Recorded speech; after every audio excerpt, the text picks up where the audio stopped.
La 7e grossesse de ma sœur n'est pas mon problème, j'en ai assez d'élever ces sales gosses. Alors, je me suis enfui, mais mes parents l'ont aidé à appeler la police pour me ramener de force. Je m'appelle Camille. J'ai 27 ans et mes propres parents ont aidé ma sœur à appeler la police pour me ramener de force à la maison après que j'ai finalement fui pour ne plus avoir à élever ces 7 enfants. Avant de vous raconter comment leur trahison ultime a mené à une crise qui a failli coûter la vie à mon père, dites-moi d'où vous regardez dans les commentaires. Le cliquetis des fourchettes contre les assiettes en céramique bon marché était le seul son à table. C'était un silence tendu, pesant, le genre de silence que seules des années de ressentiment inexprimé peuvent créer. Ma sœur Célia était assise en face de moi, rayonnante. Elle avait ce même air rêveur et satisfait qu'elle prenait à chaque fois. Elle a posé une main sur son ventre encore plat, a souri à mes parents, puis à moi. Eh bien, a-t-elle annoncé à la cantonade, sa voix d'une douceur écœurante. C'est officiel. Le numéro 7 est en route. Un effroi glacial m'a envahi, si puissant que j'avais l'impression d'avoir avalé de la glace. J'ai regardé ma mère, Catherine, forcer un sourire crispé. Mon père, Alain, s'est raclé la gorge et a offert un faible félicitation, ma chérie. Et puis, comme tirés par des ficelles, leurs deux têtes se sont tournées vers moi. Leurs yeux avaient le même regard que j'avais vu 6 fois auparavant. Ce n'était pas une question. C'était une condamnation. Une condamnation à perpétuité. Ma condamnation. Pour comprendre pourquoi ce moment m'a semblé être la porte d'une cellule de prison qui claque, il faut comprendre les 8 dernières années de ma vie. Tout a commencé quand j'avais 19 ans. Je tenais dans ma main une lettre d'acceptation pour une bourse d'études dans une grande école de design. Tout un avenir s'offrait à moi. La même semaine, Célia, alors âgée de 20 ans, est rentrée en pleurant, enceinte de son premier enfant, Hugo. Le père était parti depuis longtemps. Mes parents m'ont fait asseoir dans ce même salon. Célia est si fragile, Camille, avait dit ma mère. Sa voix était empreinte de cette fausse sympathie que j'avais appris à mépriser. Tu as toujours été la plus forte, la plus responsable. Elle a besoin de toi. Mon père avait hoché gravement la tête. La famille, c'est la famille. Tu peux reporter tes études d'1 an, juste le temps qu'elles se remettent sur pied. Mais Célia ne s'est jamais remise sur pied. 1 an plus tard, c'était Lucas, puis Manon, puis les jumeaux, Léo et Théo. Chaque fois, un homme différent. Une romance éclair différente qui se terminait avec Célia en larmant un autre bébé en route. Chaque fois, la même conversation. Chaque fois, ma vie était mise entre parenthèses pour juste 1 année de plus. Ma bourse a expiré. Mes rêves de devenir graphiste se sont transformés en un souvenir fané et amer. La seule création que je faisais, c'était de trouver comment étirer mon maigre salaire de la librairie pour couvrir les couches et le lait en poudre. Je suis devenu le parent par défaut. C'est moi qui me levais à 3 heures du matin avec un bébé qui hurlait. C'est moi qui préparais 6 paniers repas différents chaque matin. C'est moi qui assistais aux réunions parents-professeurs, qui apprenais la propreté aux tout-petits et qui arbitrait les disputes pour des jouets. Mon salaire allait sur le compte commun, englouti par les factures de courses et les visites chez le médecin pour des enfants qui n'étaient pas les miens. Mes propres économies pour mes études, le peu que j'avais mis de côté, avaient été empruntés pour un apport sur un monospace plus grand il y a des années. Un monospace que c'était moi qui conduisais. Célia, pendant ce temps, flottait dans la vie. Elle était la maman amusante qui venait jouer pendant 1 heure avant de disparaître pour sortir avec des amis. Elle n'a jamais gardé un emploi plus de quelques mois. Elle n'a jamais préparé un repas. Elle n'a jamais changé une couche, sauf si on l'y forçait. Mes parents cautionnaient tout. Ils la voyaient comme leur belle petite fille brisée qui n'avait tout simplement pas de chance avec les hommes. Ils me voyaient comme la solution, la nounou permanente, non rémunérée et logée, un appareil électroménager. Et je les ai laissés faire pendant 8 ans. Je les ai laissés faire. Je l'ai fait parce que j'aimais ces enfants. Hugo, Lucas, Manon, les jumeaux et la petite Clara. Ils étaient innocents. Ils méritaient un foyer stable, et si je n'étais pas là, ils n'en auraient pas. Mais sous cet amour, un ressentiment profond et corrosif avait pris racine. Je regardais mes amis obtenir des promotions, se marier, acheter des maisons. Je faisais défiler leurs photos de vacances depuis ma chambre exiguë. Les bruits de mes neveux se disputant dans la pièce voisine résonnaient à mes oreilles. J'avais 27 ans, mais j'avais l'impression d'en avoir 50.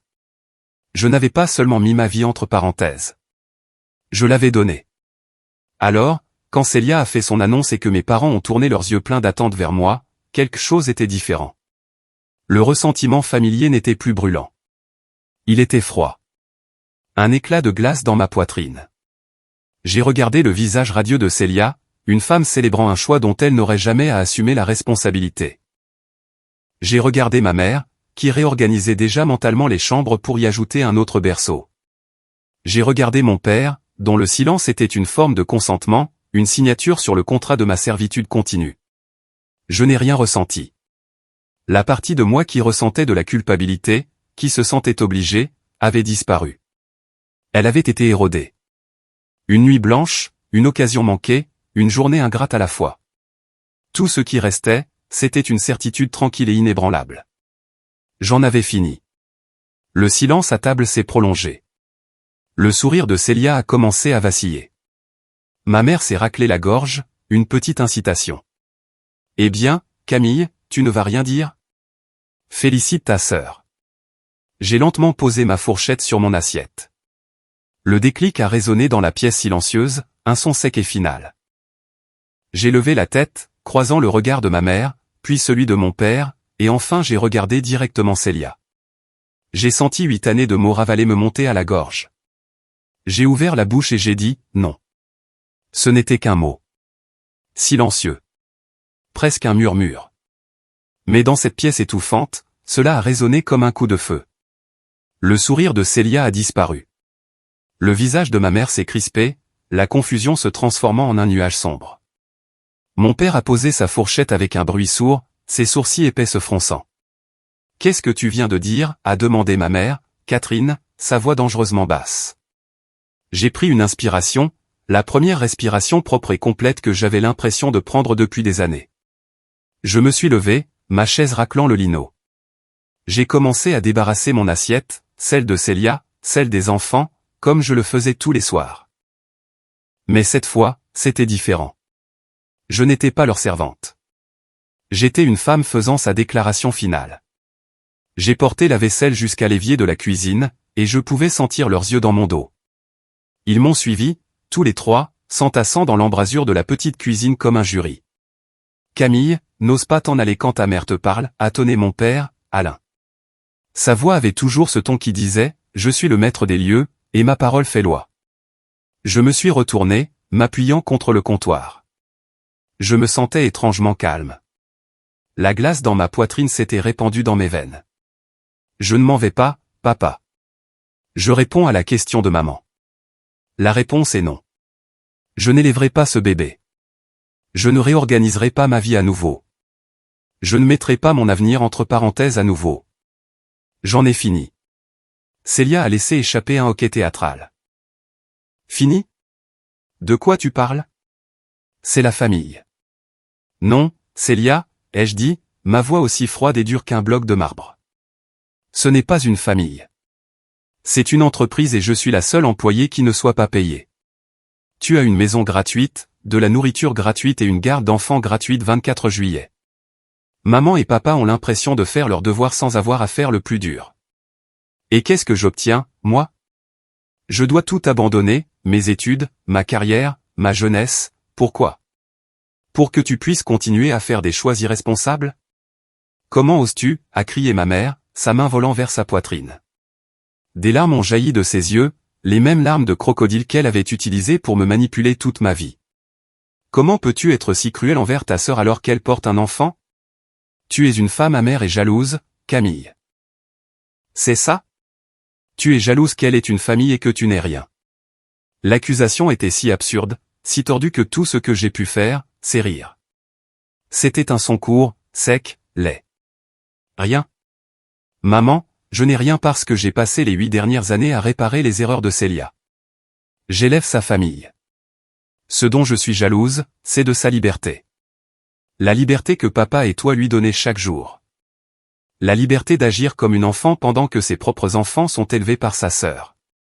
Ça suffit, a rugi mon père, son visage devenant rouge et tacheté. Célia a eu une vie difficile.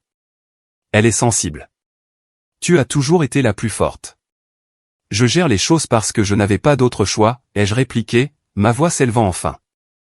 Je ne suis pas née forte, papa. J'ai été rendue forte parce que vous deux avez refusé de laisser Célia grandir. Chaque fois qu'elle tombait, au lieu de lui apprendre à se relever, vous m'avez simplement poussé devant elle pour amortir sa chute. Célia sanglotait maintenant, appuyée contre l'épaule de mon père. Tu vois, a-t-elle gémi. Elle me déteste. Elle m'a toujours détesté. C'était le coup de grâce. Je les ai regardés tous les trois, un front uni d'illusion et d'égoïsme. Ils ne le verraient jamais. Ils ne changeraient jamais. Et à ce moment-là, j'ai su que c'était à moi de changer. Je me suis détaché du comptoir. Je suis passé devant eux, hors de la cuisine. Tant que tu vivras sous mon toit, a tonné la voix de mon père derrière moi. L'ultimatum final. Tu soutiendras cette famille. Cela inclut ta sœur. Je ne me suis pas retourné. J'ai continué à marcher vers les escaliers, vers ma petite chambre qui ressemblait plus à une cage. Je n'avais plus besoin d'argumenter. Il venait de me donner la réponse. La clé de mon évasion. Il a dit sous son toit. Très bien. Alors je ne vivrai plus sous son toit. Les 2 semaines suivantes ont été les plus stressantes de ma vie. La maison était imprégnée d'une tension toxique et tacite. Les repas se prenaient dans un silence de pierre. Ma mère me regardait avec des yeux de martyr. Mon père ignorait ostensiblement mon existence, et Célia flottait en soupirant de façon dramatique, posant une main sur son ventre chaque fois que j'étais dans la pièce, une accusation silencieuse et constante. Il pensait pouvoir me briser. Il pensait pouvoir m'user avec la culpabilité jusqu'à ce que je cède et que je m'excuse, promettant de m'occuper du bébé numéro 7. Il n'avait aucune idée que j'étais déjà parti.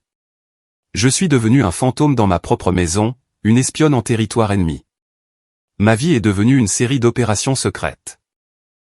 Pendant mes pauses déjeuner à la librairie, j'utilisais l'ordinateur de la bibliothèque municipale pour chercher des appartements. J'ai trouvé un minuscule studio au-dessus d'une laverie automatique à l'autre bout de la ville. C'était petit. Le loyer était à peine abordable, mais c'était un autre monde. C'était la liberté. J'ai appelé le propriétaire depuis la ruelle derrière mon travail, mon cœur battant la chamade pendant que je lui donnais mes coordonnées. Ma directrice à la librairie, une femme gentille et pragmatique nommée Madame Dubois, avait été mon alliée silencieuse pendant des années. Elle me voyait arriver au travail épuisé, avec des cernes sous les yeux. Elle me voyait prendre des appels frénétiques de la maison pour un enfant malade ou une sortie d'école. Un après-midi, j'ai demandé à lui parler en privé dans son bureau. J'ai besoin de plus d'heures, Madame Dubois, ai-je dit, ma voix tremblant légèrement. Autant que vous pouvez m'en donner. À temps plein si possible. Elle m'a regardé par-dessus ses lunettes, son expression indéchiffrable. Les choses s'aggravent à la maison. Des larmes que je ne savais pas que je retenais ont jailli de mes yeux. Elles sont sur le point de s'aggraver beaucoup, ou de s'améliorer beaucoup.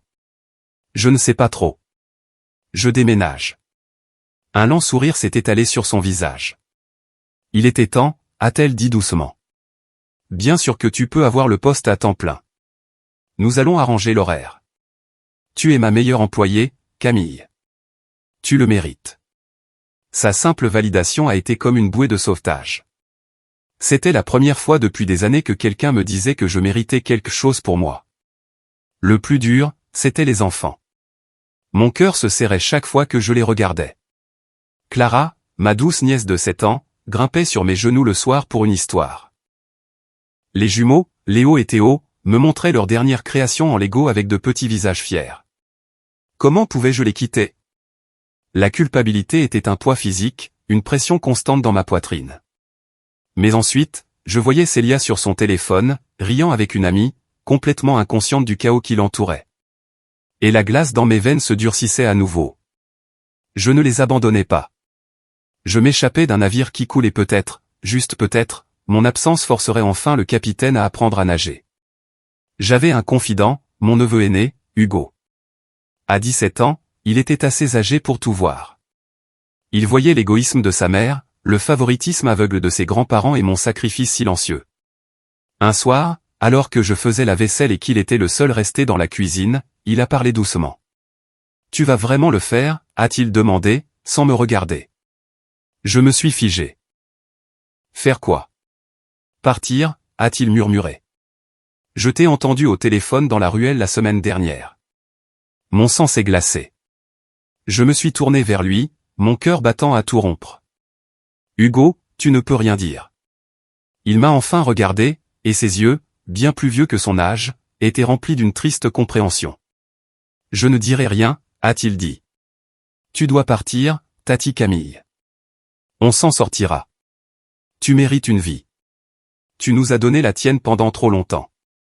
Ces mots, sa bénédiction, ont fait sauter une digue en moi. Je l'ai serré dans une étreinte farouche, enfouissant mon visage dans son épaule pour qu'il ne voie pas mes larmes. C'était un bon garçon, déjà un homme bien. Je l'avais bien élevé. La nuit avant mon départ, j'ai fait mon unique sac de sport avec les quelques affaires qui m'appartenaient vraiment. Quelques vêtements, mon ancien portfolio de l'école de design et une photo encadrée des 6 enfants. J'ai glissé toutes mes économies, un peu plus de 1000 € que j'avais péniblement mis de côté grâce à des petits boulots et de l'argent d'anniversaire, dans une poche latérale. Je me suis assise sur mon lit, le sac usé à mes pieds, les clés de mon nouvel appartement froide et lourde dans ma main. C'était ça, le point de non-retour. Demain matin, avant le lever du soleil, je franchirai cette porte et ne regarderai pas en arrière. Mon réveil a sonné à 4h30. C'était une vibration silencieuse contre mon poignet, un signal secret que ma nouvelle vie était sur le point de commencer. Je n'ai pas utilisé la fonction répétition. J'étais complètement réveillé, mon corps vibrant d'un mélange de terreur et d'adrénaline.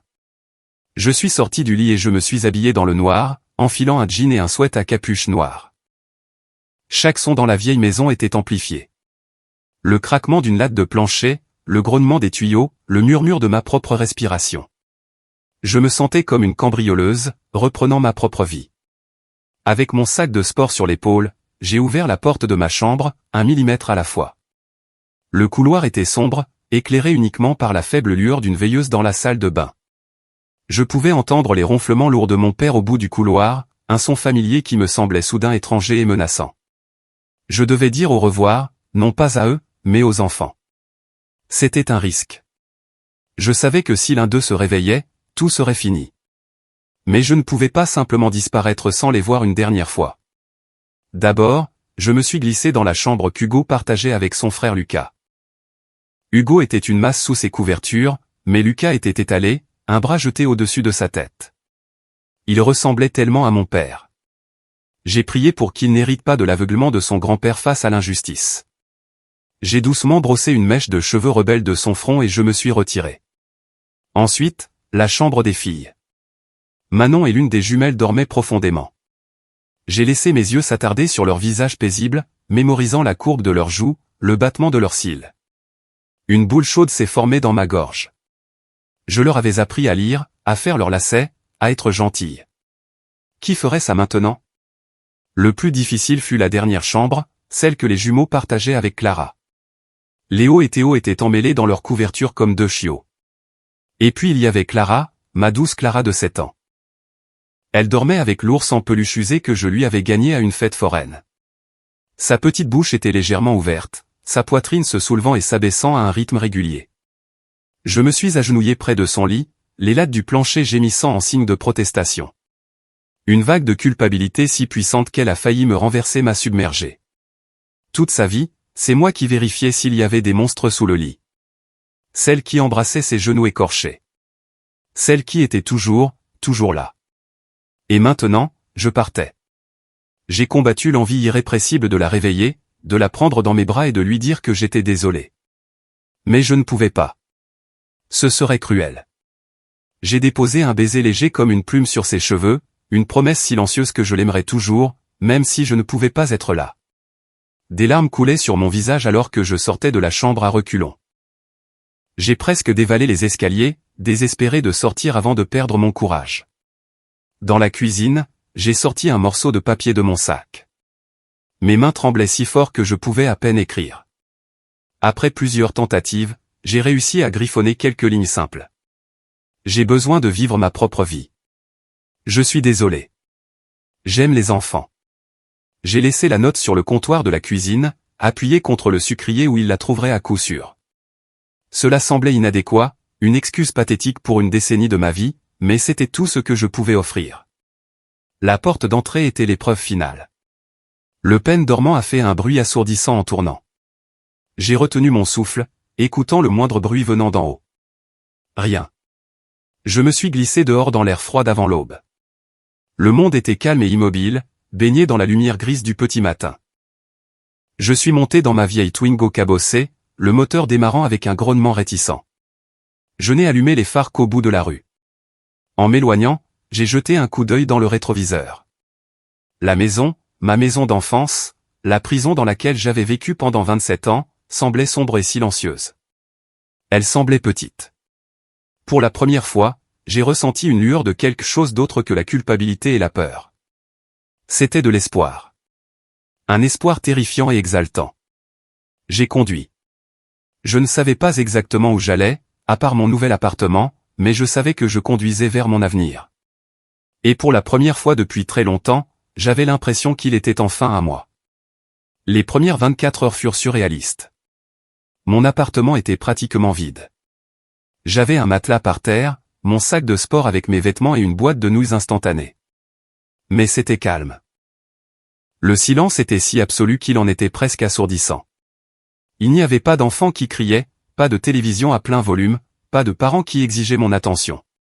J'ai pris une douche qui a duré 30 minutes sans interruption. J'ai mangé un bol de céréales pour le dîner, debout dans ma cuisine, et j'ai pleuré. C'était des larmes de soulagement, de deuil, de liberté pure et terrifiante. J'ai dormi 10 heures d'affilée, d'un sommeil profond et sans rêve que je n'avais pas connu depuis des années. Pendant une journée glorieuse, j'étais juste Camille. La paix a été brisée. Le lendemain après-midi, mon téléphone a sonné et c'était Madame Dubois. Sa voix était urgente. « Camille, a-t-elle dit, tu dois te préparer. Ta sœur vient de passer. » Mon sang s'est glacé. « Ici, à la librairie ?»« Oh, oui, » a dit Madame Dubois, sa voix dégoulinant de dédain. Elle a fait tout un spectacle. Elle est entrée en trombe, exigeant de savoir où tu étais. Je lui ai dit que je ne pouvais pas divulguer d'informations sur les employés, alors elle s'est mise à pleurer en plein milieu du magasin. Elle m'a raconté, ainsi qu'à tous ceux qui voulaient bien l'écouter, que sa pauvre sœur instable s'était enfuie et avait abandonné ses 6 enfants malades. Elle a même ajouté un petit détail sur le fait que tu avais volé leur argent d'anniversaire. Je me suis assise sur mon matelas, le téléphone pressé contre mon oreille. L'humiliation et la rage m'ont submergé. Je ne sais pas quoi dire. Madame Dubois, je vous jure. Ma chérie, tu n'as rien à dire, m'a-t-elle coupé, sa voix ferme. Je te connais depuis 5 ans. Je sais ce que tu endures. Je lui ai dit de prendre son drame et de sortir de mon magasin avant que j'appelle la police pour harcèlement. Mais je voulais te prévenir.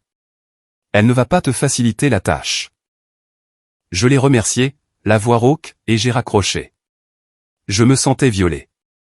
Elle était venue dans mon sanctuaire, mon seul endroit en dehors de cette maison qui était à moi, et avait essayé de le détruire. Elle n'était pas seulement venue pour moi. Elle était venue pour mon gagne-pain, ma voie de sortie. À ce moment-là, j'ai cru que c'était le pire. J'avais tellement tort. La véritable guerre psychologique a commencé ce soir-là. Mon téléphone a vibré. C'était un message vocal. J'ai vu que c'était le numéro de ma mère et mon doigt a hésité au-dessus du bouton de suppression. Mais une curiosité morbide l'a emporté. J'ai appuyé sur lecture. Ce n'était pas la voix de ma mère. C'était celle de Clara. Sa petite voix douce, rauque et déformée par les larmes. Tati Camille, a-t-elle reniflé. C'est moi, Clara. Mamie dit. Mamie dit que tu ne nous aimes plus. Est-ce que c'est vrai? On a fait quelque chose de mal? S'il te plaît, rentre à la maison, Tati Camille. Tu me manques. Tu nous manques tous. Le message s'est terminé par un sanglot déchirant. C'était comme un coup de poing physique dans le ventre. Je pouvais entendre ma mère en arrière-plan, un faible murmure lui disant quoi dire. Ils l'utilisaient. Ils utilisaient une enfant de 7 ans comme une arme. Puis un autre est arrivé. Cette fois, c'était l'un des jumeaux. Léo, sa voix plus confuse que triste. Tati Camille. Maman dit que tu es partie à cause du nouveau bébé. Elle dit que tu ne veux pas d'un autre cousin, mais on peut partager notre chambre. Je lui ai dit qu'on pouvait. S'il te plaît, reviens. Qui va m'aider avec mes devoirs de maths? J'ai supprimé les messages vocaux, mes mains tremblant d'une rage si pure qu'elles me brûlaient. C'était un nouveau niveau de bassesse. Ce n'était pas seulement de la manipulation. C'était de la maltraitance. Ils empoisonnaient les enfants contre moi, transformant leur amour en un outil pour infliger de la douleur. J'ai bloqué le numéro de ma mère. J'ai bloqué le numéro de mon père. J'ai laissé celui de Célia ouvert, au cas où il y aurait une véritable urgence avec les enfants, mais j'ai mis les notifications en sourdine. Les messages vocaux continuaient d'arriver, s'empilant dans un cimetière numérique de la cruauté de ma famille. Pendant les jours suivants, j'ai essayé de construire une vie. J'ai fait des courses. Je me suis inscrite à 2 cours en ligne à l'université, le premier pas vers mon diplôme de design. J'ai recommencé à dessiner. La sensation du crayon dans ma main était familière et réconfortante. Je créais quelque chose pour moi pour la première fois depuis des années. Je tenais à un fil, mais je tenais bon. Je me suis dit que le pire était passé. Ils avaient essayé leur chantage affectif et ça n'avait pas marché. Ils allaient devoir abandonner. Ils allaient devoir apprendre à vivre sans moi. Mais j'avais sous-estimé leur désespoir. J'avais sous-estimé leur capacité à la cruauté. Ils n'essayaient pas seulement de me culpabiliser pour que je revienne. Ils essayaient de me briser complètement. Et leur acte final de trahison était encore à venir. C'est arrivé un mardi. Je venais de rentrer d'un long service à la librairie, les pieds endoloris, mais l'esprit bourdonnant d'un sentiment tranquille d'accomplissement. J'avais une petite casserole de soupe qui mijotait sur le feu. Mon carnet de croquis était ouvert sur ma table basse de fortune, et j'attendais avec impatience une soirée tranquille. Puis on a martelé à ma porte. Ce n'était pas un coup normal. C'était un martèlement fort et agressif qui a fait trembler tout mon appartement. Ma première pensée a été que c'était mon père, qu'il m'avait trouvé d'une manière ou d'une autre et qu'il était venu me ramener de force. Je me suis figé, mon cœur bondissant dans ma gorge. Le martèlement a repris, plus fort cette fois. Police, ouvrez. Police. Mon esprit s'emballait, essayant de comprendre. Que pouvait bien me vouloir la police?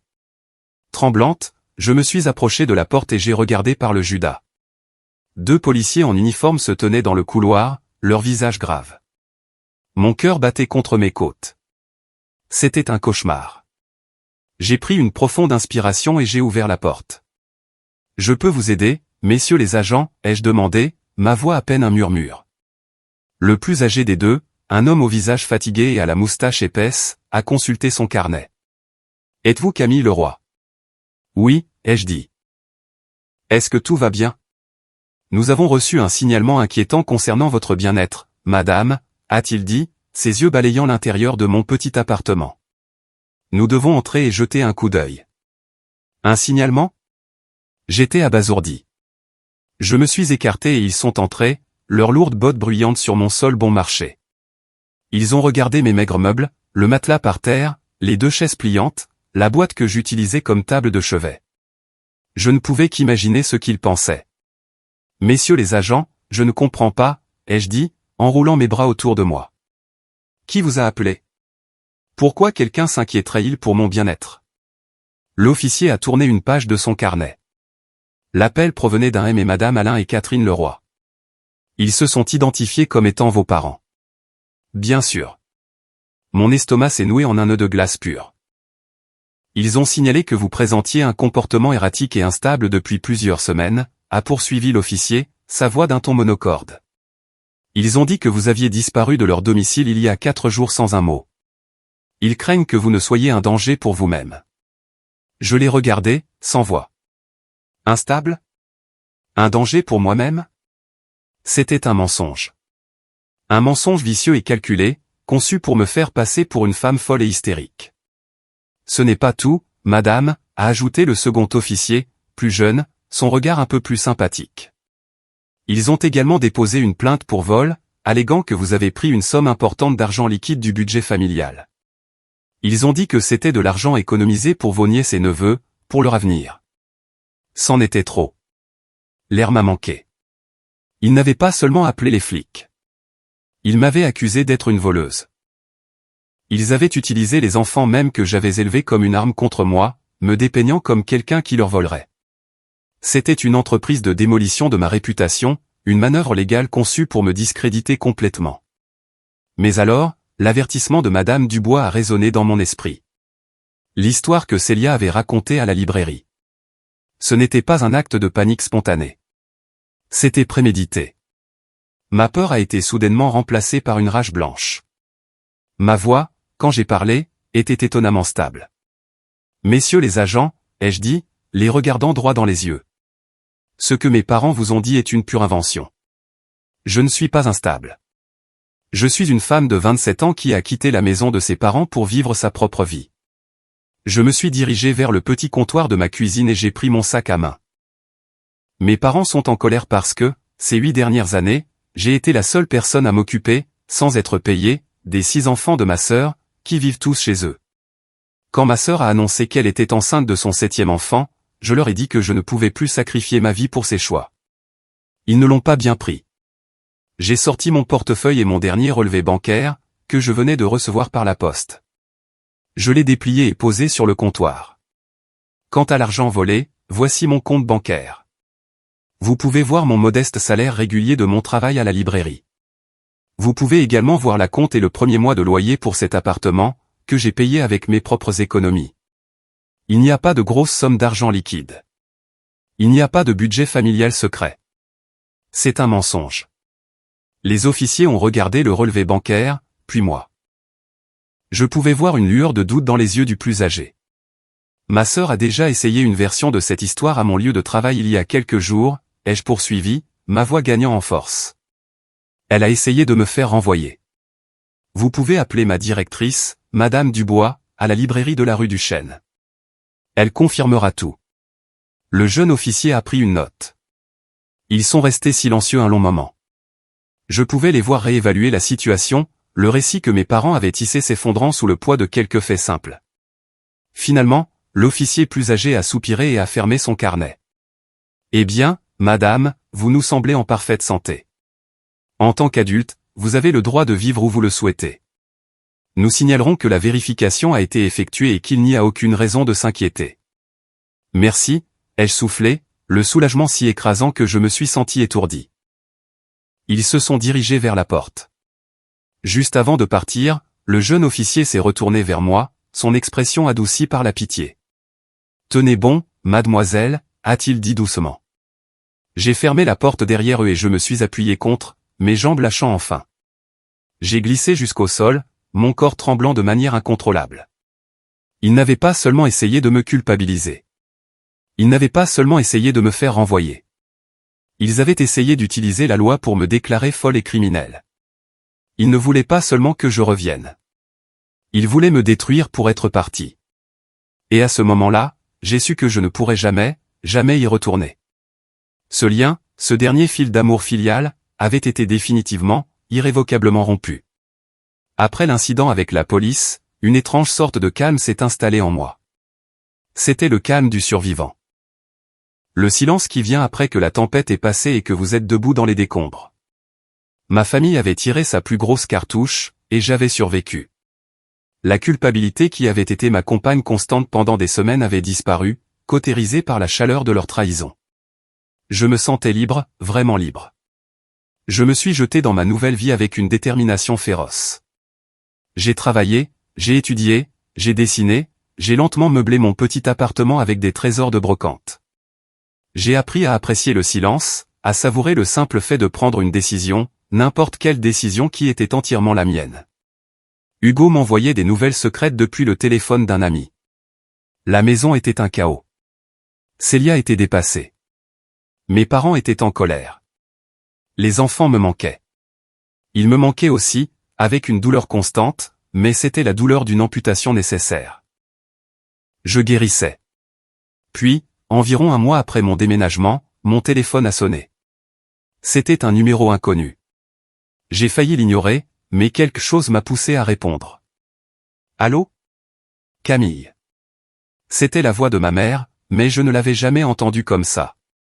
Elle était mince, rauque et déchirée par la panique. Camille, c'est papa. Oh, mon Dieu. Camille, c'est ton père. Mon sang s'est glacé. Maman, qu'est-ce qui ne va pas? Qu'est-ce qui s'est passé? Il s'est effondré, a-t-elle sangloté, ses mots se bousculant. On se disputait. Célia criait à propos des enfants, et il a juste mis la main sur sa poitrine et il est tombé. Le SAMU est là. Il l'emmène au centre hospitalier central. Il pense que c'est son cœur. La pièce a commencé à tourner. Papa, mon père fort, têtu, exaspérant, allongé sur le sol, une ambulance. Et puis sont venus les mots que je savais qu'ils allaient venir. La lame qu'elle avait gardée juste pour ce moment. C'est de ta faute, a-t-elle hurlé au téléphone, son chagrin se transformant instantanément en blâme. Tout ce stress, c'est à cause de toi. Tu lui as fait ça. Si tu n'étais pas parti, rien de tout ça ne serait arrivé. Elle a raccroché. Je suis resté au milieu de mon appartement calme et paisible, le téléphone toujours collé à mon oreille, ces mots résonnant dans le silence. C'est de ta faute. Une partie de moi, la vieille partie conditionnée, a crié son accord. La culpabilité que je pensais avoir vaincue est revenue en force. Un raz-de-marée de doute et de dégoût de soi. Avais-je fait ça?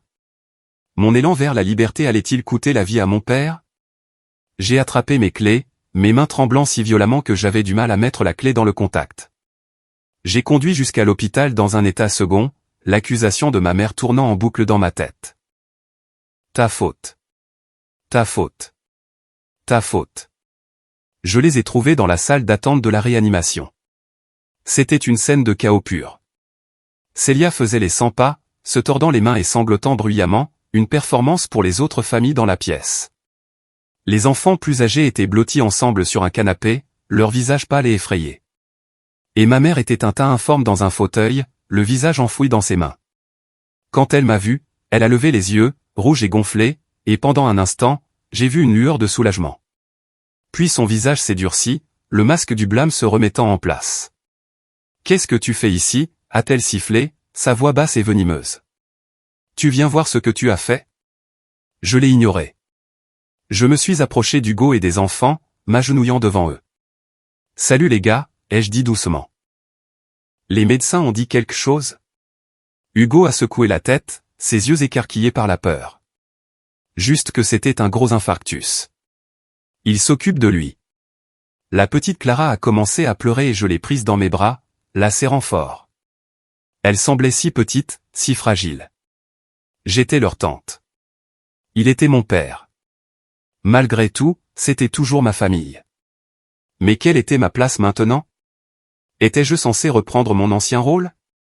Étais-je censé prendre les choses en main, tout réparer, les absoudre de leurs responsabilités et, ce faisant, accepter le blâme que ma mère m'avait si avidement jeté dessus? Le médecin est sorti quelques minutes plus tard. Il a expliqué la situation en termes calmes et cliniques. C'était un infarctus majeur. Ils avaient réussi à le stabiliser, mais les 24 heures suivantes étaient critiques. Il était inconscient, relié à un enchevêtrement de machines en réanimation. Après le départ du médecin, un lourd silence est tombé sur notre petit groupe. Célia a finalement cessé de faire les 100 pas et s'est effondrée dans un fauteuil. Ma mère fixait simplement le mur, le regard vide. Elle semblait perdue, impuissante, comme deux enfants. Elles attendaient. Je savais ce qu'elles attendaient. Elles attendaient que je leur dise quoi faire. J'ai pris une profonde inspiration. C'était le moment, le test ultime. J'ai doucement assis Clara à côté d'Hugo. Je me suis levé et j'ai fait face à ma mère. Ma voix était calme, mais elle ne tremblait pas. Je vais rester ici, ai-je dit, chaque mot délibéré. Je suis là pour papa. Mais j'ai besoin que tu comprennes quelque chose, maman. Je ne suis pas ici pour être ton punching ball émotionnel, et je ne suis pas ici pour être la nounou de Célia. C'est terminé.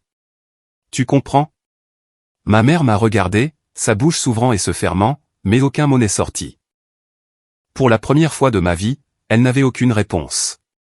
Les anciennes règles avaient disparu. Et dans le silence stérile et terrifiant de cette salle d'attente d'hôpital, nous allions tous devoir apprendre à en écrire de nouvelles. Les jours qui ont suivi ont été un flou d'odeurs antiseptiques, de conversations à voix basse avec les médecins et du bip rythmique incessant des machines de l'hôpital. Mon père est resté en réanimation, stable mais inconscient. Et dans le vide de son autorité, la structure familiale qu'il avait présidée pendant si longtemps s'est tout simplement désintégrée. J'ai tenu ma promesse. J'étais là pour mon père. Je me suis assise à son chevet pendant des heures, lui parlant, lui lisant, tenant sa main immobile. Mais j'ai maintenu fermement mes limites. Quand mon service était terminé, je retournais à mon appartement. Je dormais dans mon propre lit. Je prenais un repas tranquille. C'était un acte de survie. Ma mère et Célia étaient complètement à la dérive. Avec moi qui ne gérais plus le foyer et mon père qui n'était plus là pour faire respecter les règles tacites, tout le poids de leur réalité s'est abattu sur elle. Ma mère, Catherine, était une épave. Elle passait ses journées à l'hôpital, perdue dans un brouillard de chagrin et de peur, mais elle ne pouvait pas être là 24h24 et 7h7. Elle devait rentrer à la maison, et la maison était maintenant la responsabilité de Célia. Ce fut une catastrophe. Hugo me donnait les sombres nouvelles. Célia, qui n'avait jamais eu à planifier un repas de sa vie, oubliait de faire les courses. Les enfants mangeaient des céréales pour le dîner. La maison, sans moi pour la nettoyer constamment, a sombré dans le chaos. Les jumeaux ont manqué un jour d'école parce que Célia s'était réveillée en retard et ne trouvait pas leur cartable. La petite Clara s'est mis une écharpe dans le doigt, et Célia, qui paniquait à la vue d'une minuscule goutte de sang, ne savait pas quoi faire. Hugo a dû s'en occuper. Le point de rupture est survenu environ une semaine après le début de l'épreuve. Je suis venu à l'hôpital pour relever ma mère et je l'ai trouvée au téléphone, sa voix un murmure tendu et en colère. « Comment ça, tu ne peux pas » sifflait-elle. « Célia, pour l'amour de Dieu, ce ne sont que des coquillettes au fromage en boîte. Les instructions sont sur le côté. Non, je ne sais pas où Camille garde la grande casserole. Trouve-la. Tu es une femme adulte. Tu as 6 enfants. Comporte-toi comme telle. » Elle a raccroché brutalement, son visage un masque de frustration totale. Elle a levé les yeux et m'a vu là. La colère sur son visage s'est dissoute, remplacée par un épuisement brut et sans fond. Elle n'y arrive pas, a-t-elle murmuré, sa voix se brisant. Elle n'y arrive tout simplement pas. Je ne l'ai jamais obligée à apprendre. Nous ne l'avons jamais obligée à apprendre. Nous te l'avons juste confié. Ce n'était pas des excuses. Pas encore. Mais c'était la première fissure dans le mur de son déni. C'était la première fois qu'elle admettait que je n'aidais pas seulement. J'étais l'adulte désigné, le pilier qui soutenait tout leur monde dysfonctionnel. Et maintenant que le pilier était parti, le toit s'effondrait. Mon père s'est réveillé 2 jours plus tard. Il était faible, sa voix un murmure rauque, mais il était en vie. Le soulagement était si immense qu'il en était vertigineux. Il a passé une autre semaine à l'hôpital pour récupérer. Pendant ce temps, quelque chose a changé en lui. Allongé là, dépouillé de sa force et de sa voix tonitruante, il n'avait rien d'autre à faire que de regarder et d'écouter. Il a regardé ma mère, effrayée et épuisée. Il a écouté ses appels téléphoniques frénétiques à la maison, essayant de gérer une crise que Célia était totalement incapable de gérer. Il m'a regardé aller et venir, calme et capable, mais séparé. J'étais là, mais je n'étais plus à ses ordres. Le règlement de compte a eu lieu le jour de sa sortie. Il était installé dans son fauteuil à la maison, l'air frêle et vieux. Les enfants étaient tous là, silencieux et nerveux. Célia voletait, essayant de paraître utile, mais surtout en se mettant dans le chemin. Ma mère essayait de tout micro-gérer. Je l'avais aidé à s'installer et j'étais sur le point de partir. « Camille, attends » a dit mon père, sa voix calme mais claire. « Reste. »« Célia, assieds-toi. » Célia s'est figée, les yeux écarquillés. Mon père n'avait jamais utilisé ce ton avec elle auparavant. Elle s'est affaissée sur le canapé. Ma mère se tenait nerveusement près de la cheminée. Mon père a regardé sa plus jeune fille. Il l'a regardée non pas comme sa délicate princesse, mais comme une femme adulte avec une vie de responsabilité qu'elle avait externalisée à d'autres. « C'est fini, Célia » a-t-il dit, sa voix retrouvant un peu de sa force d'antan. « La récréation est terminée. Ta sœur n'est plus ton filet de sécurité. Nous non plus. Nous avons failli tout perdre. J'ai failli perdre la vie. Cette façon dont nous avons vécu, ce n'est pas durable. Ce n'est pas juste. » Il prit une inspiration tremblante. « Tu es mère de cet enfant. Il est temps que tu agisses comme tel. Tu trouveras un travail. Tu apprendras à cuisiner. Tu apprendras à gérer cette maison. Ta mère et moi t'aiderons, mais nous ne le ferons pas pour toi. Camille a sa propre vie maintenant. Tu n'interféreras pas avec elle. Tu me comprends ? Célia le fixait, bouche bée, les larmes commençant à couler sur son visage. Mais pour la première fois, personne ne s'est précipité pour la réconforter. Ma mère se tenait silencieusement à côté, son expression un mélange de chagrin et de détermination. Le sort était rompu. La dynamique qui avait régi notre famille pendant une décennie s'était enfin, irrévocablement, brisée. 6 mois après l'infarctus de mon père, notre famille était méconnaissable. La vieille maison était toujours chaotique, mais c'était un chaos différent. C'était le chaos d'une famille qui apprend, trébuche et essaie. Mon père a retrouvé ses forces, la crise l'avait changé. Il était plus calme, plus réfléchi. Lui et ma mère ont commencé une thérapie familiale, quelque chose que je n'aurais jamais cru voir. Ils apprenaient, à 60 ans passés, comment être parent pour une femme adulte qui n'avait jamais été autorisée à grandir. La vie de Célia était la plus transformée.